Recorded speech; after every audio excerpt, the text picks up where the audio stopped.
Hello everyone, myself Sarin and I am the student of Cambridge School Mau. As we all know that today is Republic Day, so happy Republic Day from Cambridge School Mau. Many freedom fighters was die in giving us freedom. यानी बहुत सारे देशभक्त शहीद हो गए हमें आज़ादी दिलाने में. During the world war second, Subhash Chandra Bose ने सीक्रेटली एस्केप कर गए from India to Berlin in 1941. Berlin में हिटलर ने हेल्प किया सुभाष चंद्र बोस की जापान पहुंचने में by submarine. Second world war के दौरान ही 1943 में जापान के टोक्यो शहर में INA यानी आज़ाद हिंद फौज की स्थापना की गई. भारत को आज़ाद कराने के लिए यूसुफ मारफानी ने उस वक्त 1 करोड़ रुपए आज़ाद हिंद फौज को डोनेट किए. आबिद हसन ने जय हिंद का नारा दिया. 5 जुलाई 1943 के सिंगापुर के टाउन हॉल के सामने से दिल्ली चलो के लिए कहा गया. गांधी जी के लिए सबसे पहले राष्ट्रपिता का प्रयोग नेताजी सुभाष चंद्र बोस ने किया था.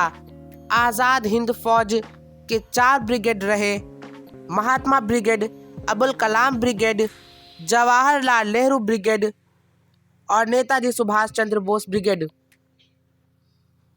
इस ब्रिगेड के सेनापति शहनवाज खान थे. 1945 में अंग्रेज सरकार ने दिल्ली के लाल किले में उन 3 मुजाहिदीन आज़ादी पर गलत मुकदमा चलाया और सहगल साहब, ढिल्लन साहब और मेजर शहनवाज साहब को फांसी की सज़ा सुना दी गई, जो आगे चलकर दबाव के कारण वापस ले ली गई. गांधी जी की दुआओं के साथ 21 मार्च 1944 को दिल्ली चलो नारे के साथ आज़ाद हिंद फौज का हिंदुस्तान के सरजमीन पर आगमन हुआ. 22 सितंबर 1944 को शहीदी दिवस मनाते हुए सुभाष चंद्र बोस ने सैनिकों से कहा, तुम मुझे खून दो, मैं तुम्हें आज़ादी दूंगा.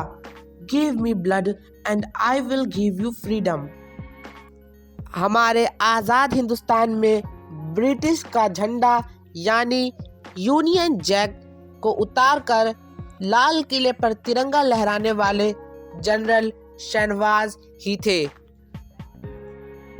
देश के पहले 3 प्रधानमंत्रियों ने लाल किले से जनरल शहनवाज का जिक्र करते हुए संबोधन की शुरुआत करते रहे. And now we are celebrating 73rd republic day. हमारा अजीज मुल्क हिंदुस्तान 15 अगस्त 1947 ईस्वी में आज़ाद हुआ. आज़ादी के बाद हमारा अपना संविधान नहीं था. संविधान बनाने का ये सिलसिला डॉक्टर भीमराव अंबेडकर की लीडरशिप में चलता रहा और संविधान सभा ने 26 नवंबर 1949 ईस्वी को भारत के संविधान को अपनाया, जो कि 26 जनवरी 1950 ईस्वी में लागू हुआ. Thanks for watching and happy Republic day from my side and Cambridge school Mau. Thank you.